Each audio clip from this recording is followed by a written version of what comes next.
नमस्कार, सोशल संवाद में आपका स्वागत है। मैं हूं Ashutosh Kumar Ranjan. NEET UGC paper leak मामला या फिर जेपीएससी में भारी अनियमितता, इन सभी बातों को लेकर हम यहां भाजपा में प्रदेश कार्यालय आए हुए हैं और हमारे साथ प्रदीप सिन्हा जी हैं। इनसे हम बात करेंगे और जानेंगे। प्रदीप जी, सोशल संवाद का बहुत बहुत स्वागत है।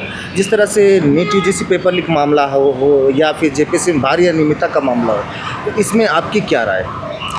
देखिए, छात्र हित सर्वोपरि होना चाहिए और कोई भी परीक्षा हो त्रुटि रहित हो और रिजल्ट प्रकाशन के बाद उस पर कोई विवाद ना हो।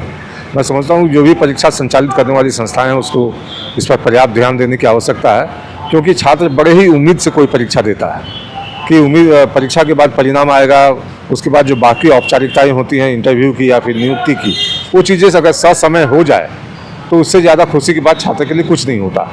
लेकिन कोई परीक्षा पर का प्रकाशन हो परिणाम का और उसके बाद अगर विवादों में आ जाए तो फिर छात्र निरुत्साहित हो जाता है कि अब ये लंबा लटक गया तो हमारा साथ क्या होगा, क्योंकि कई छात्रों की ऐसी अवस्था हो जाती है कि उम्र सीमा की जो बाध्यता होती है वो समाप्त होने वाली होती है। कहीं ना कहीं देखा जाए कि 14 बार सरकारें झारखंड में बनी है, लेकिन हमेशा जेपीएससी विवाद, ऐसा क्यों?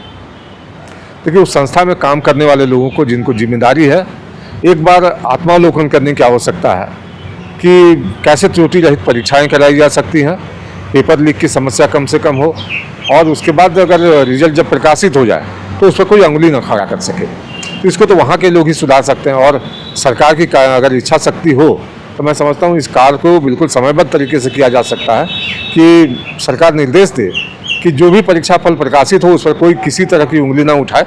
और ये दायित्व तो जेपीएससी का होता है, तो जेपीएससी में बैठे हुए लोगों को तो इस चीज़ को समझना होगा कि छात्रों की पीड़ा कैसी होती है जब कोई परीक्षा विवादों में आ जाती है।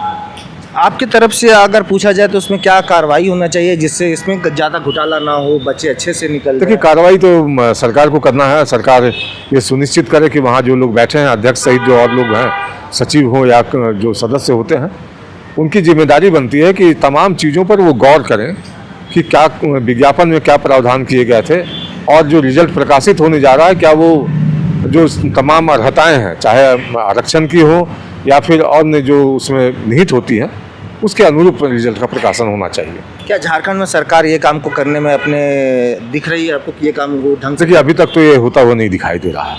इसलिए छात्रों की पीड़ा अगर सरकार समझती है, मैं समझता हूँ कि मुख्यमंत्री जी को इस पर ध्यान देने की आवश्यकता है ताकि अगली बार से कोई छात्र सड़क पर उतरने को विवश न हो। जैसा कि आपने प्रदीप सिन्हा जी को सुना, इन्होंने कहा कि मुख्यमंत्री जी को ये सभी गलतियों को सुधारने की जरूरत है जिससे छात्रों को आने वाले समय में पीड़ा ना हो। और भी बाकी तमाम खबरों के लिए आप हमारे सोशल संवाद न्यूज़ से बने रहिए। नमस्कार।